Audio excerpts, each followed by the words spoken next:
শহরটা যদি আমরা পরিষ্কার না করতাম তাহলে মনে করেন বড় বড় শিল্পপতি কোটিপতি এরা তো ময়লার গন্ধে ইয়া আবর্জনাতে থাকতে পারতো না, খুব অসুবিধা হইতো। তা আমরা পরিষ্কার করি বিধায় আজকে ওরা থাকতে পারতেছে। আমরা গরিব মানুষ, যে কাজটা করার দরকার সুপারের, সে কাজটা আমরা মুসলমান হ্যাঁ করি দুইটা টাকার লাগিয়া পেটের লাগিয়া। কিন্তু তারপরও দেখা গেল আমরা শান্তি পাই না, বেতনও ওই ঘুরি ঘুরি দেয়, এখনো ঘর ভাড়া দিতে পারি নাই, বাজার সদাই নাই, তাহলে কি কমু? আমরা মনে করুন চারটা তো সকাল ভোর চারটা তো আরম্ভ করি 11টা তৈরি কাজ করি। আমরা 8 ঘন্টা কাজ করি। আমরা 8 ঘন্টা কাজ করি।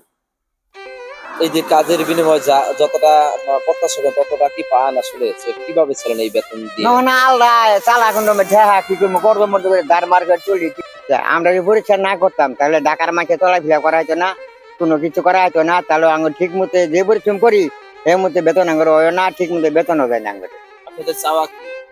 আঙ্গুর চাওয়া মানে বোনাস দিব, আমরা কাজ করি, ভালো মতো কাজ করি,